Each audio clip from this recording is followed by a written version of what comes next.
Welcome to In Progress, a podcast to help you grow and learn how to become a better version of yourself.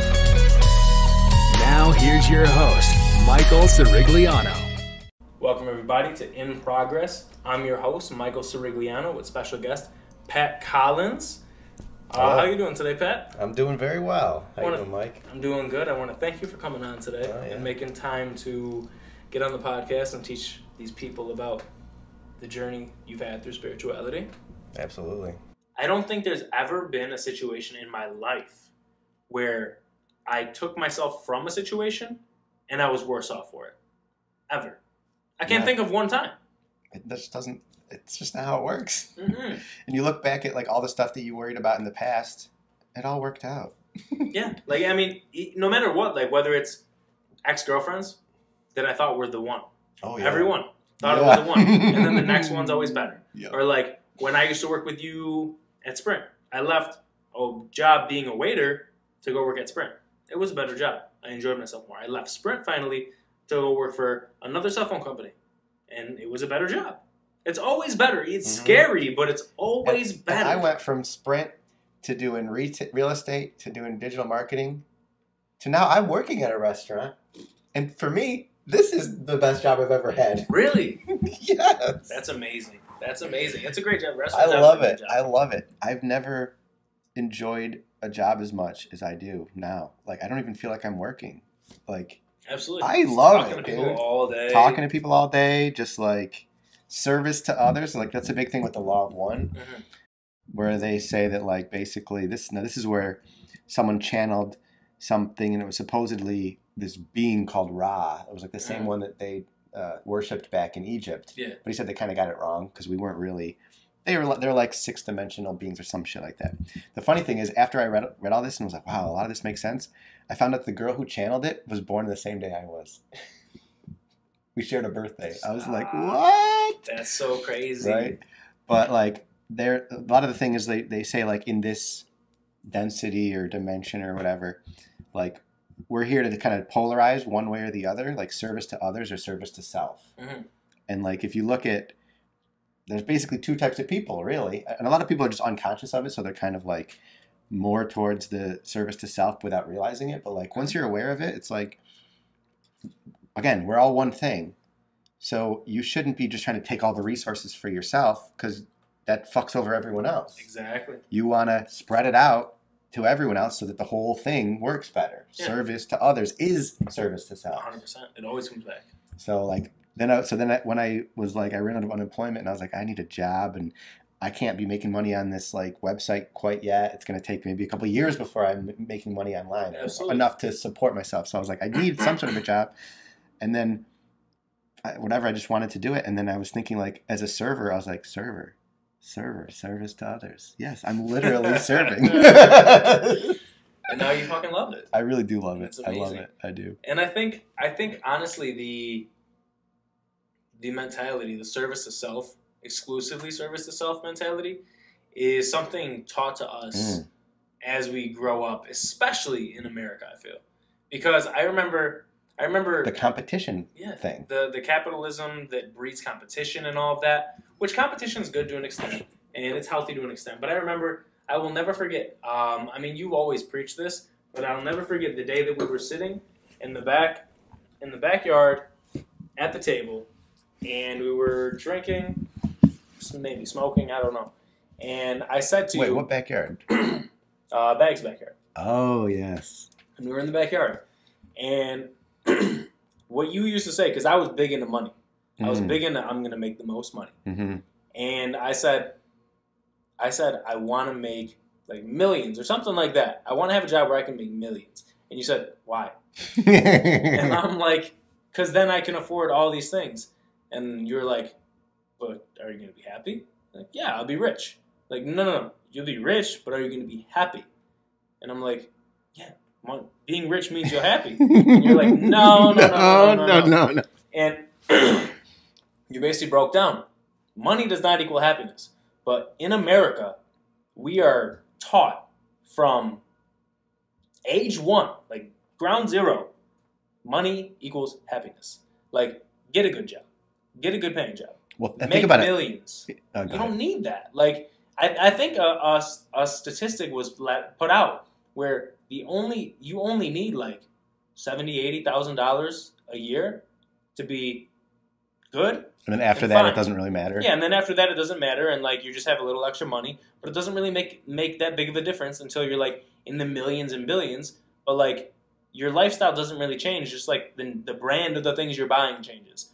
But like $80,000, which isn't even six figures, you'll be good on food, cars, house, you'd be set. And that's not like the American dream where you're making, six figures, you're a doctor making $500,000 a year, $1 million a year, like not even nowhere close. And think about what they ask you when you're a kid. They say, "What do you want to be when you grow up?" As if to say you're not something now. Like, yeah, exactly. You're not They're something. setting you up. You're not something until you become a doctor or whatever. It's like, what are you going to be? It's like, I don't know if I actually said this, but I feel like I did. I feel like I was like, I just want to be happy. Like, I don't give a shit what I'm doing. Dude, that teachers are probably pissed at you. They're like, that's not. You're missing the point. You're missing the point. Like, what do you want to do? I'm like, I don't know. I'll figure it out then. Like, you think I know at the age of 10 what I'm going to be into when I'm 40? No. The world's going to be so different. Think about how different the world is now. Yeah. Dude, Like, I couldn't even tell you what I wanted to do when I was 20. I couldn't even tell you what I was. Like, I would have never expected what I'm doing now. When I was 20. No shot. That's 7 years ago. No shot. Oh, you're a completely different 10 person. 10 years old, and they want you to know what you want to do? No. Yeah. I was saying I wanted to be a lawyer. I would never, bro. Never. But you say, and this thing, like, you're taught as a kid, doctor, lawyer, president, like these big things. That's what you're taught, or like the things and to you do. you need to have the house, the family, the car, the blah, blah, blah, the American dream. To be happy. Yeah. And if you don't, and even you're ostracized kind of. Yes. Like, so I'm single now, right? And I'm like, part of me so I think about my past and I'm like, I spent a ton of time alone. I was an only child, single mother. She was gone. I was at home alone a lot. Like, does that mean? So I'm trying to decode it. Like, why did I set myself up to be like this? Was I supposed to just be alone? And like, then I can like, instead of just having like one person or one family that I'm helping, I can just kind of spread it out more or something like that. Maybe I'm single. My mom's still single. Like, maybe some people are just single. Maybe I'll just be single. But then it's like, there's that stigma. Like, people see a single person they think there's something wrong with them, or they think like, you're not doing it right. But it's like, but I'm happy though. Like, and they're not. Like, I have friends of mine who are married and, and some are happy. Some are very happy. Some of them are miserable. And I'm like, yes, they are. It's like, but this is what I want. It's like, but yeah, and it's a setup. A lot of it is just setup. So you have to fulfill the wants and needs of what other people put onto you, because they want it for themselves. So they're like, oh, well, since I got married and I had kids, you have to do it too. You have to do it too. And it's like, well, no, not necessarily. That wouldn't make me happy. And if there's one thing that our generation is getting better at doing, it's recognizing what makes us happy and following suit with that thing. Like, I mean, not caring about what other people think. Exactly. And that's the thing too. Like, when the older you get, if you're single and you're older, like, yeah, maybe you get viewed as like weird, what's wrong with you, but like at the same time, you can be older and you can be single and waiting for maybe that one person who is just like you, and you being so worried about getting into a relationship, you jump into something that's not for you. Oh yeah, for sure. And then what? And that's another thing that started me on my spiritual journey, actually, was deciding that I wasn't going to settle, because those young girls that I dated, both of them, and almost every girlfriend I've ever had, I never broke up with them. I would always, even when I knew the relationship was like dead, I would just like stay in it and kind of like hope that they'd break up with me or like wait for it to end. Because I was just like, I didn't want that idea of being alone. Like, I can't be alone. But then it's like, you realize that you're not alone. And it's like, oh, okay, well, I guess it's all good. No, but like what I realized was like, I'm not going to settle again. So like, I'm much more likely now to not date someone that I'm not into. Like, I fucking super fell for this girl I went to college with and who I'd always had a crush on. And so like right after the spiritual awakening, like right after, we start talking. And then it's just like... Was that to you in your head? Was that like Oh, that was Did you it. portray that to be a sign? Oh, yes. Big time. I was convinced that it was it. I got a name tattooed right here. Remember, I saw you that day. You were in the shop when I was getting my tattoo finished up. And I remember I walk up to this tattoo place and I see Mike. I'm like, what the fuck? I haven't seen you in like 2 years or something at that point. And then, you said you're getting a tattoo. And then I said I was getting one. And I go, yeah, we're not talking right now, but don't worry, it's fate or something. And everyone's just like, okay. Part of my dumbass still thinks, no. If you're watching. No. But like, so much stupid stuff. I mean, everyone has so much trauma too. So like, trying to like fix your girlfriend or something. Like, I learn all this stuff. It's like, just listen to me. Like, do the power of now, the law of one. Like, stop with this negative thinking. And there's also, past trauma and this and that and other stuff. But like, anyway. So then I committed hard on that 100%. And then now I'm back out in the world again. I'm working at this job with there's tons of girls around, people like me. Like, I have options now. And it's like, there's different ways I could go, but it's like, now I'm almost like paranoid. So maybe this is something I should not be doing, but that I'm going to settle again. Because like I see these things that are like, I don't want to be with this person because of these reasons. But then I'm like, am I being overcritical? But it's like, well, no, I'm not going to settle. You want what you want. I want what I want. I'm not going to just say, well, that's kind of what I want. And the rest, maybe she can change or get better. Like, no, you can't do that. Because that never works. You can't change people, period. So, yeah, just being authentic, I think, is when you talk about spirituality, like, that's everything. It's like being you, following your gut, not making compromises. I mean, obviously you want to be the best for other people around you, and you don't be selfish to where you'll never compromise if it helps someone, but like just being true to yourself. Yeah.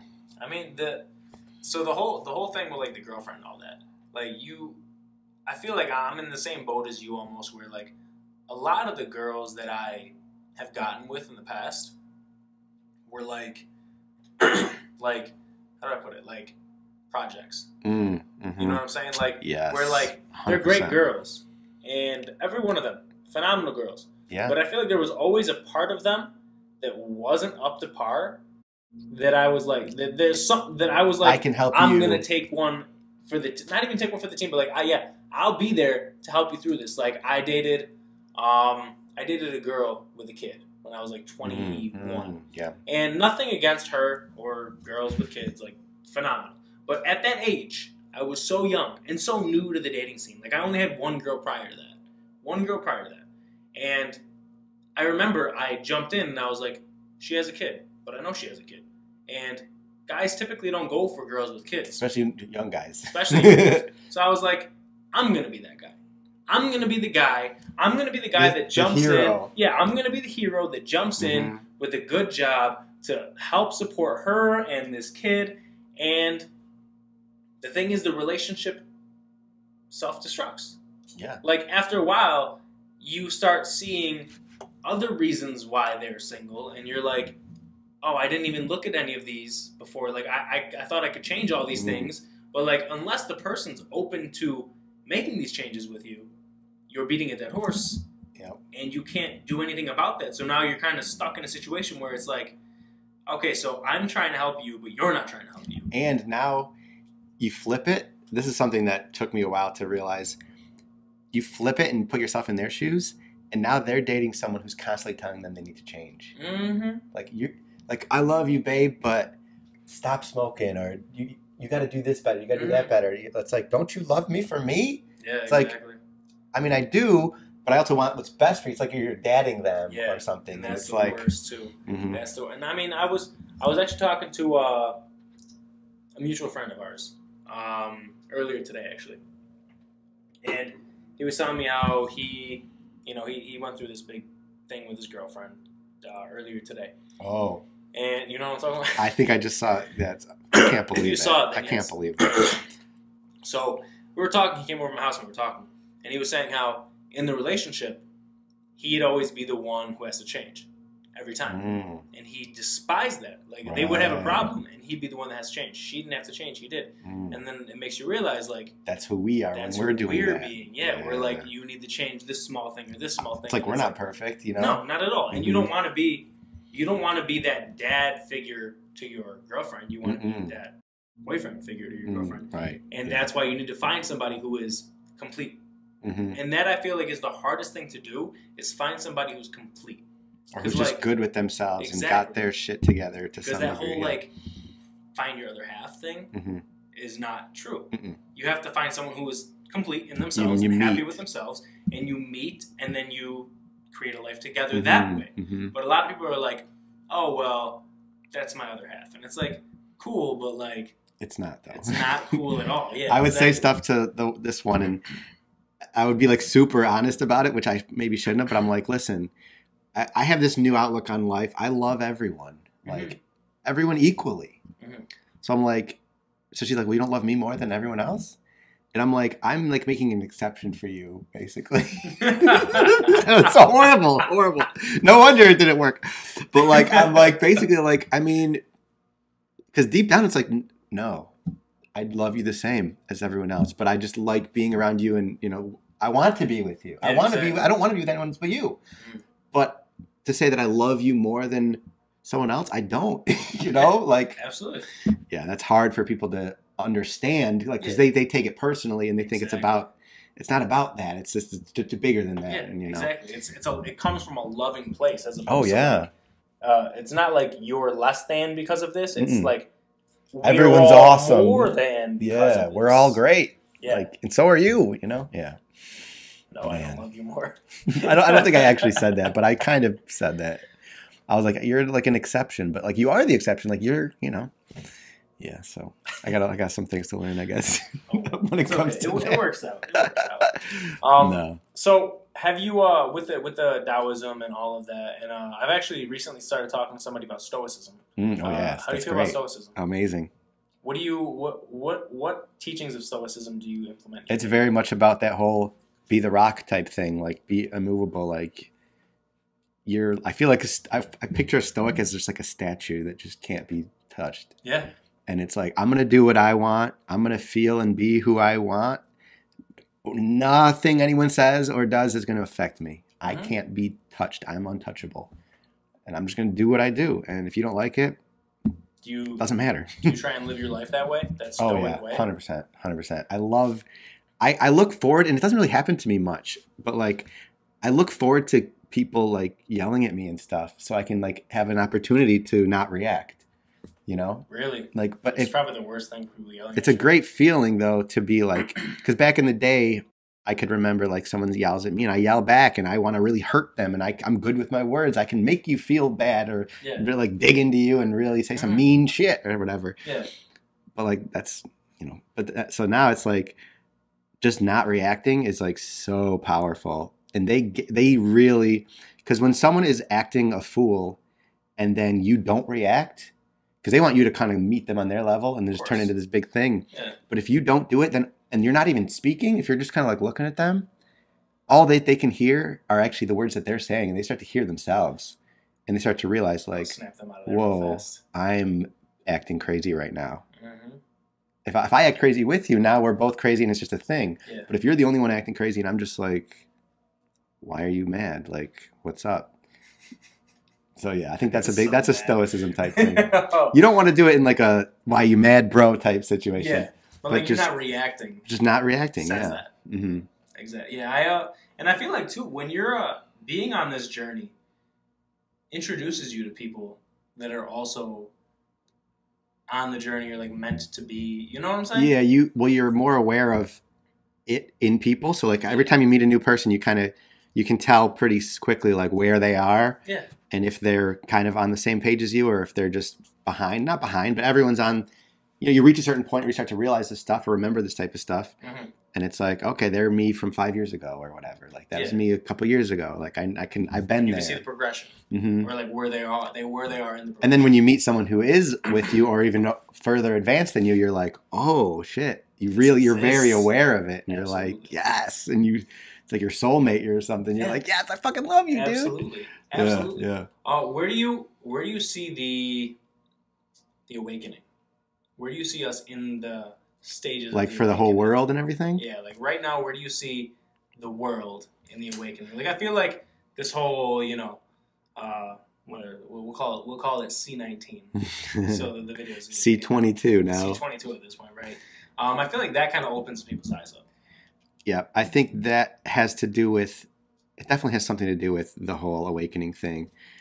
Part of my theory or whatever is like, they know that there's people starting to think for themselves and think in terms of this, we're all in this together, harmony, with this, getting rid of this competition, which destroys their money-making schemes, basically, because all their shit is based off of controlling us. A lot of it is through money and through status and stuff like that. Yep. And once people stop caring about that stuff and realize it's just about loving your neighbor and stuff and like serving others, that all goes out the window and their power is gone. So it's like, this is a big power play, I think, to keep everything under wraps. But it's happening now because, the age of Aquarius, you hear about that. Like, we just entered a new age as far as like astrologically and stuff like that. But like, we're still at the beginning of it, though, I would say, for sure. What is the age of Aquarius? Well, like every 2,000 years, the every 2,000. I'm pretty sure it's like we're at the beginning of a 2,000-year. Yeah, like switch. I think we just ended the year of age of Pisces, I believe. That's big. And that's why Jesus had like the fish. And then now we're into the age of Aquarius, which is supposed to be the big awakening shit or something. Really? Damn. I mean, we'll see. I don't know. There's a song, Age of Aquarius, by the Fifth Dimension. I think the band is called the Fifth Dimension. Oh, really? Who sings that song? I mean, that's back in this all started, this stuff was huge back in the 70s and stuff. Like, the awakening was happening then, big time. My hallucinations were big. Because people were taking the drugs to cheat code it, because they're here. Those are tools. Yeah, absolutely. Like, they're here on purpose. We have receptors that take that stuff in. We wouldn't have those if we weren't meant to. That's nature. That's nature. And I mean, I'm not talking about LSD or DMT, or even, although DMT is in the brain. So, but like, that was happening, and then the powers snuffed it out. They made everything illegal. They told people that if you do mushrooms, you're going to jump off a building. My mom still believes that to this day. So you're going to jump off a building? That if you take psychedelics, you're going to think you can fly and jump out a tree and kill yourself, or jump off a building. Wow. And I just saw it, and we like watch a movie every year for Christmas. We watched a movie, some BS movie with Paul Rudd and Jennifer Aniston, where they went to like some hippie place, and she got high and tried to jump off a tree when she was on mushrooms. I'm like, this is what I'm talking about. This is propaganda. The bullshit that everyone's trying to push on us. Yeah. So the media has a lot to do with it, but so I think we're still in the beginning stages of it. But I mean, if you talk to like the younger generations and stuff, like they seem, if the ones who haven't been completely like brainwashed yet, they seem to have this more loving attitude to them. And so I think like the generations like before us kind of really just screwed us up super bad, like our parents and then their parents. Yeah. And we're kind of like the intermediary generation where we saw before technology really and what it's doing to people. And we can kind of see the progression and see what's going on. And so I think we're kind of like the intermediary, and it's going to be like our kids and their kids who are going to be like the real super woke ones. Like the generations. Like with us, it's like mixed. Like a lot of my friends are just like, yeah, Pat went crazy. He thinks about he thinks all this stuff now. He's nuts. It's like, and I say to those people like, so everyone who's experienced something like me or who thinks these things, first of all, it's all positivity. It's all about love. It's all about good stuff. It's all about loving yourself, being happy. So imagine being crazy and you going crazy is just you being happy. And yeah, that's how crazy is that? So think about how insane the world is for being happy and loving to be crazy. If you're not miserable, you're crazy. Yeah, absolutely. And it's like on the first episode that I had with the one kid that was talking about the dieting and adversity, and he says that people that they're looking out for your best interests, but with their own. So like for him, he doesn't drink anymore and he eats healthy. So people are like, oh, you shouldn't do that. Like you shouldn't just eat. You shouldn't fast. Like you. Oh, I know people hate the fasting. And it's like, no, but there's health benefits to it. Oh, it's so healthy. It's like, no, it's not good for you. You shouldn't do that. You should come out and you should drink with us. You should come out this weekend and drink and eat this shitty food. So true. And it's like, they're doing that to like for your own good. Like they're looking out for you, I guess you could say. But like they don't understand that your own good is what you're doing. They're for trying you. to justify their own behavior. Yes. They don't, because if that's really good, which it is, if fasting's great, eating healthy is great, drinking less is great, like a little wine is fine, but like you do not want to drink a lot, really. Yeah, absolutely. And like all that stuff. And like when you do that, people see that and they're like, I don't want to do that. I like eating McDonald's. I like drinking. I like doing Coke or whatever it is. Like whatever unhealthy behaviors you're doing, I don't want to change. So instead of me like saying, okay, these people are onto something, let me see what it's all about. It's like, no, come back to us. Be back one of us, because they don't want to change themselves. I don't think it's really like, you're going to hurt yourself by fasting. I don't think they really are concerned about someone starving to death by not eating for a day. I mean, come on. And then if you actually, well, you don't have to go into that, but if you look into it, I mean, there's like insane health benefits to fasting. Oh, absolutely. But at the same time, too, it's I mean, I don't want to say that everybody that's saying what you're doing is bad is just doing it for themselves. But I feel like for example, the keto diet, right? Keto diet is no carbs or low carbs, protein, all that stuff. High fat. People are like, oh no, you're gonna have a heart attack. Yeah, like they're looking out for you. Just unfortunately, it's through their eye of ignorance. So I feel like it, because I don't want to sit here and believe that people are just all just strictly out for themselves. I mean it more on a subconscious level too. I don't mean like that they're literally saying like, screw this guy. I want it so I don't have to change. I don't think they are actually having that thought. I think that's what's driving it, but it's on a subconscious level where they. True. That's what I'm saying.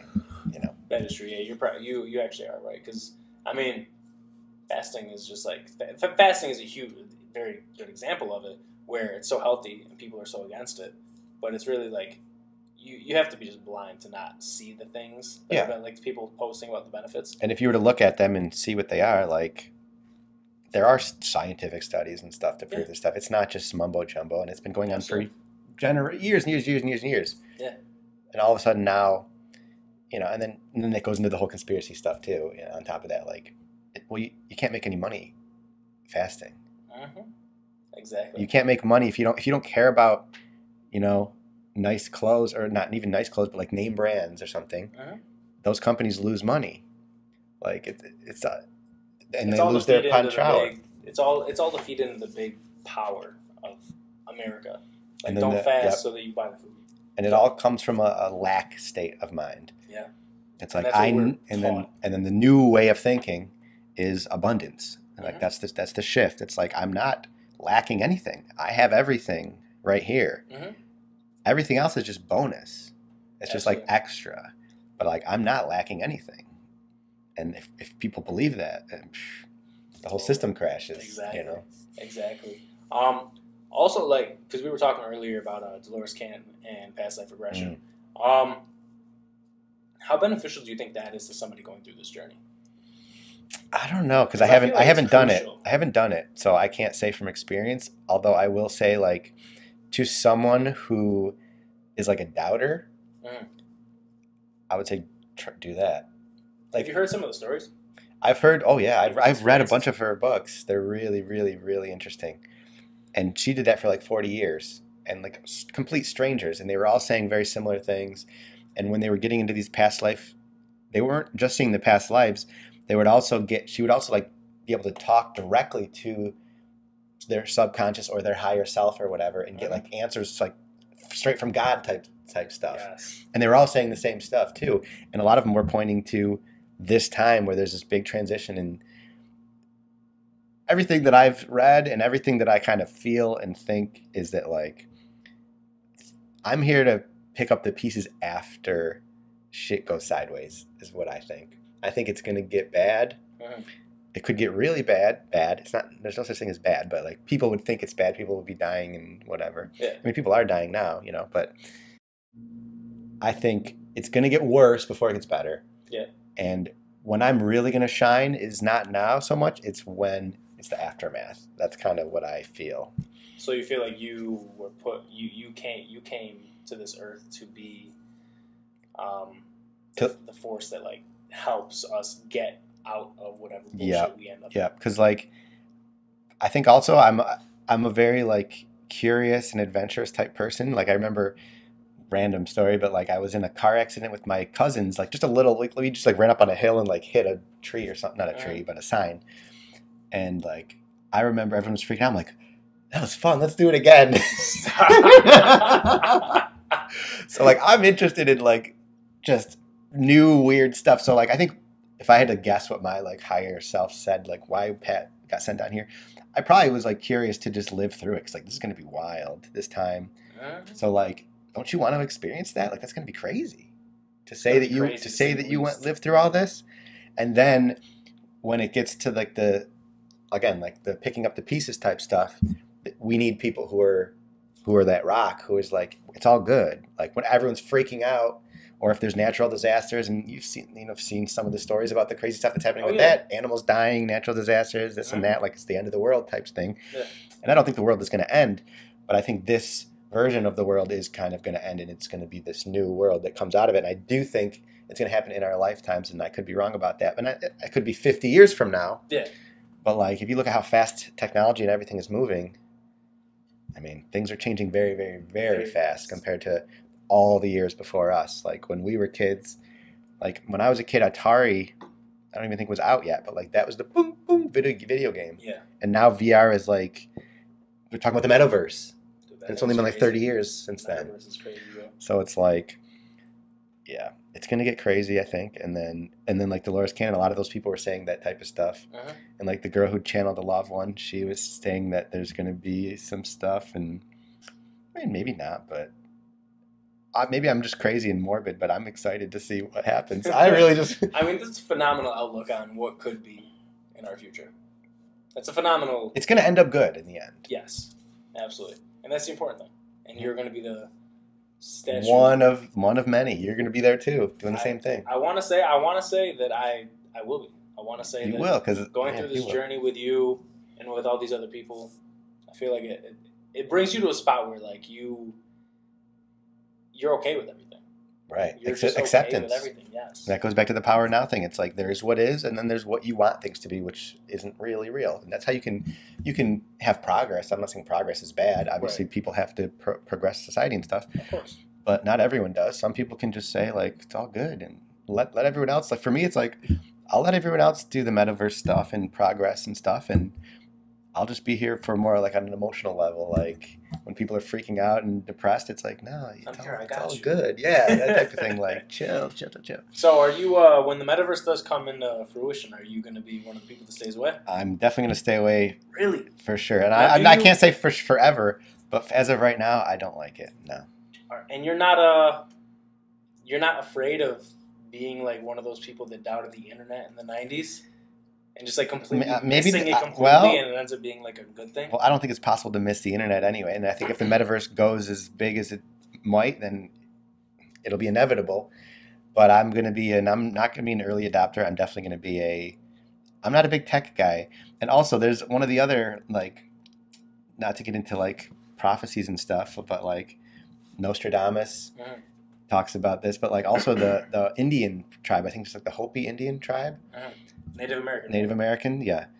From here in America, they have, their prophecies about what's going to happen. And the way they explain, like, the big bad thing that comes is, like, this shift between, like, this big separation between, like, the natural world and the technological world. And, like, there's, like, going to be this split.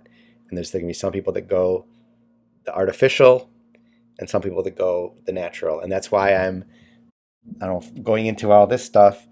But like that's artificial, and we don't have to go into that, but I'm all about nature, and like that's the whole it is what it is type thing. That's what it is. That's the most important thing. And like we're already like getting so much secondhand knowledge from other people, and not like going within and really searching our feelings, like you'd say in Star Wars. Search your feelings, like that's real. Search your mind, search your own stuff. You'll find the answers. But instead, we're always going outside for it. And the internet is like these like groups of the internet and stuff like that. Like back in the day, people would just get together in groups. Now everyone is in their house with their headset on. Like you think that's good? I mean, that's not the way. Like if you think about the world as like an organism, which it basically is, if you were like aliens looking at the planet Earth, you would see like people constantly moving around and like, okay, the Earth is doing stuff. They're buzzing. And then imagine if ever, like with COVID and stuff, everyone's in their house on their VRs. All of a sudden you look at the thing and none of the people are moving. You would think this planet's dead. Like, what's wrong with this? It's like the Matrix in the little pods. Like nothing's actually happening.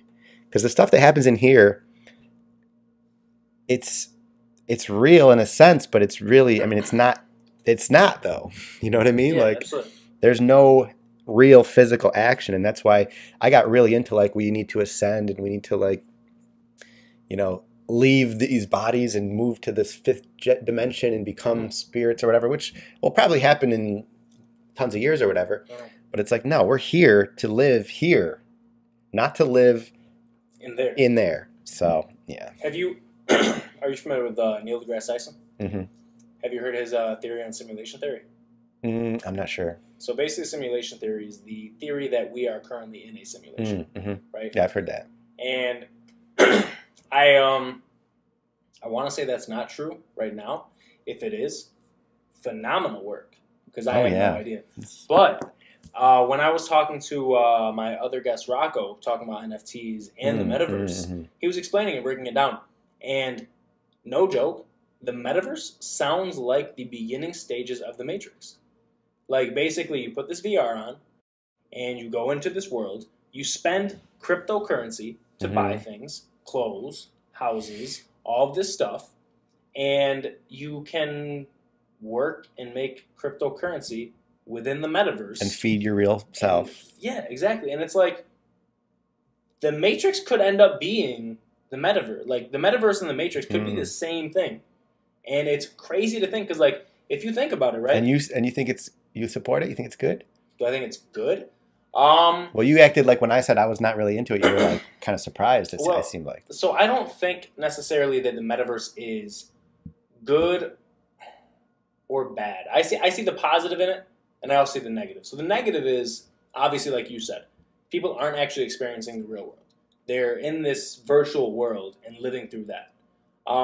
But I think in regards to, on a business standpoint, being in the metaverse is a good thing, because you can jump onto something early enough to where you can make it so that you're profiting from the metaverse in real life. Like, I could never see myself actually just logging into the metaverse and just doing.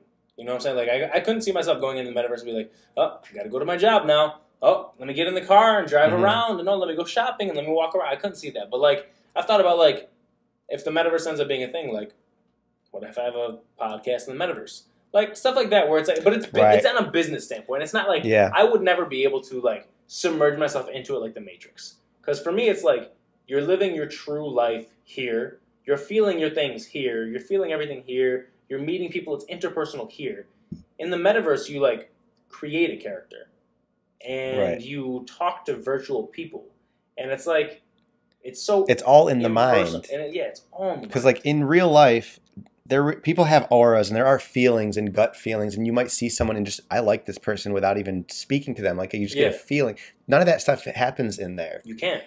It's like, just, it's impossible. 99% of our communication is body language. Right. And in the metaverse, what body language are you going off of? They look like we characters right now. And, like, even if they weren't, like, you can't go off of, like, me talking and doing this. Like, you can't do that, like, at all. So it's like, you can't actually have that, like, interpersonal communication with somebody and actually understand and talk to somebody in the metaverse. Looking someone in the eyes is so important when you're speaking to someone. And you're going to be looking into a virtual eye.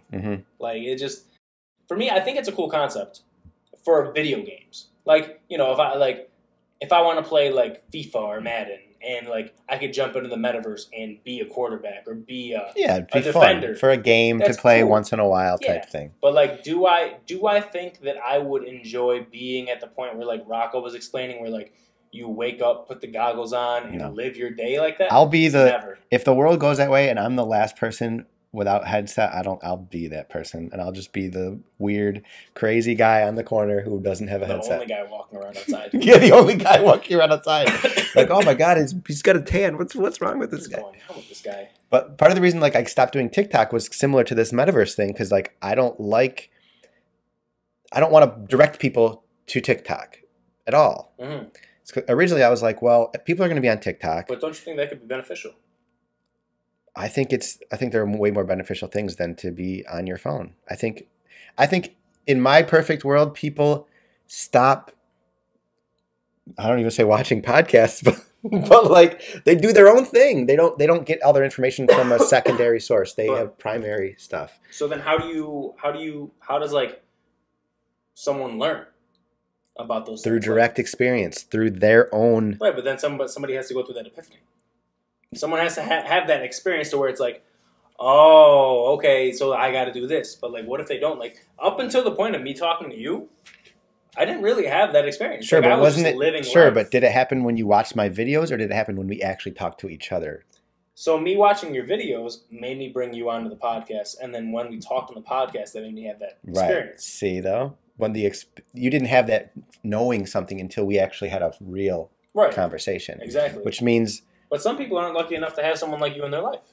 No, yeah, what I'm saying, like the people who watch the videos, they might be like, okay, yeah, that makes sense, but they're not having that thing until they talk to me directly, which is why I think I will end up doing something where I just, like I thought about maybe doing like a Twitch channel and I just like have people come on and just like talk directly to people. You know, just put them in a message board and whatever, and just they can ask questions or even just like life advice type stuff, which is always just going to be fucking follow your heart, follow your joy, don't be scared, you know. But like, I think that would be, I much rather work with one person at a time than try to tell the whole world something, because it just doesn't work. It doesn't work, I don't think. No, I mean, to an extent, though. I mean, yes, obviously it does in some way. Yeah, Jordan Peterson, sure, like, those do work. Yeah, that's true. But at the same time, no, I get what you're saying, and I think the Twitch idea is actually phenomenal. I think that would be a great idea for you. But so, what advice would you give somebody who is maybe thinking about taking this journey or been on the fence? And like, I mean, in your life, I'm assuming there really weren't that many people that were supporting your idea of spirituality. And it was like, oh, you're a weird kid. Why are you changing? You're crazy. Like, you went crazy. I was the first one of all my friends to, and still am basically, who went through this type of thing. So I was like, hey guys, I found some new stuff. Follow me. And they're all like, nah, we're good. No, we're good here. You're crazy. yeah. And it's like, all right, well, you know. So, but shit, what was your question? I'm sorry. So what advice would you give somebody though? It's in your shoes where it's like they're the first one out of their group of friends or their family or whatever, and they're afraid of being ostracized. Like, we know you can be if you're going into this field. What advice would you give somebody? Well, I mean, start that journey? You're gonna be on the journey anyway, so it's like those thoughts. Again, those thoughts are just more random negative thoughts that don't exist. These people aren't gonna like me. These people are gonna think I'm weird. Da, da, da. But like, you're gonna feel way more.